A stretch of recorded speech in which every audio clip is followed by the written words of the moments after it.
Here's just a quick video about what my bike's doing. Turn the key on. Turn it on, you can hear the fuel pump prime. Does it over and over again. I've done it several times to make sure it's pulling fuel through from where I emptied the old gas out. And it cranks and cranks but never fires.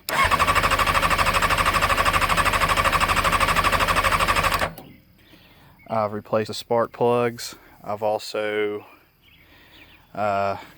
changed the old gas out. I've checked the kill switch and everything. I've checked the headlight wiring harness. The headlights work, the signals work, everything. It's just not wanting to fire.